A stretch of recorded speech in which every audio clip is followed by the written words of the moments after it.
औज़ुबिल्लाहि मिनश्शैतानिर्रजीम बिस्मिल्लाहिर्रहमानिर्रहीम। Ocean of knowledge के मोअज़्ज़ज़ साथियों, अस्सलाम वालेकुम। अगर शमसी तूफ़ान आ गया तो हम पर क्या असर पड़ेगा?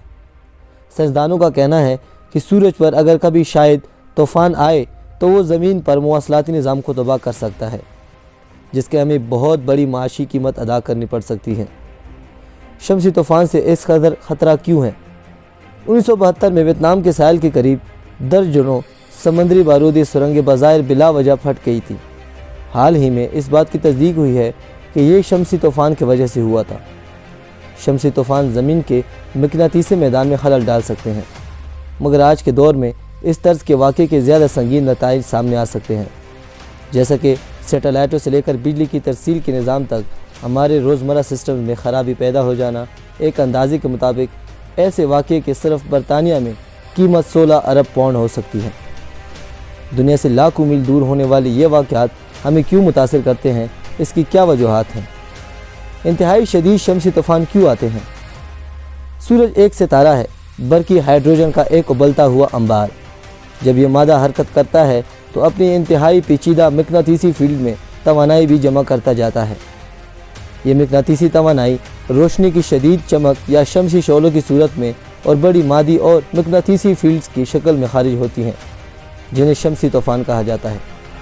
गर्चे ये शोले ज़मीन पर रेडियो के मवासलाती निज़ाम को दरम बरम करते हैं, लेकिन शमसी तूफ़ान से सबसे बड़ा ख़तरा है। हर शमसी तूफ़ान में दुनिया के तमाम जोहरी हथियारों के मजमूए से 1 लाख गुना ज़्यादा तवानाई होती है, अगरचे ये खला के वसी हिस्से में फैल जाती हैं। सूरज एक वसी घूमती हुई आतिशबाजी की तरह घूमता है, जहाँ से वो खला में हर तरफ अखराज करता रहता है। अगर इनमें से एक हमारे सियारे की तरफ रुख करती है, जिसकी मकनातीसी फील्ड्स ज़मीन के मकनातीसी फील्ड के साथ मुआफ़िक हैं, तो दोनों फील्ड्स एक दूसरे के साथ मिल भी सकती हैं।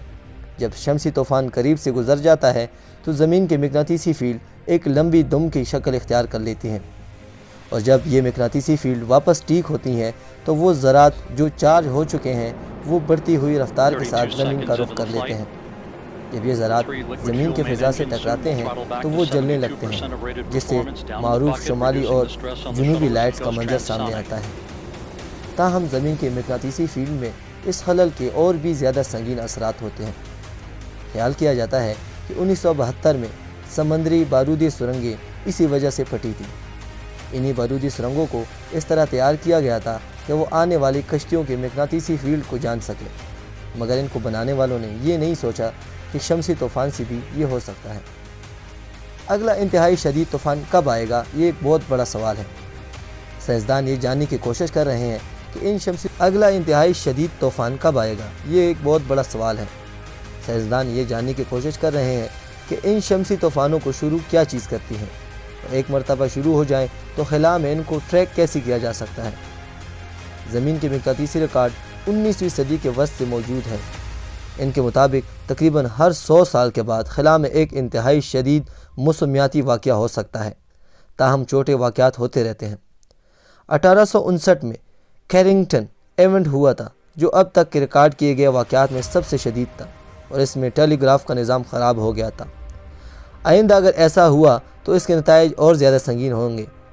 हर शमसी साइकिल के साथ साथ आलमी बरादरी अगर इसी तरह टेक्नोलॉजी पर इन्हिसार करते रहें तो दुनिया को मुस्तक़बिल में बहुत बड़ा नुकसान। दोस्तों, अगर आपने अभी तक हमारा चैनल सब्सक्राइब नहीं किया तो सब्सक्राइब करें और बेल आइकन दबाकर ऑल नोटिफिकेशन ऑन करें, ताकि हमारी हर नए आने वाली वीडियो आपको बर वक्त मिलते रहें।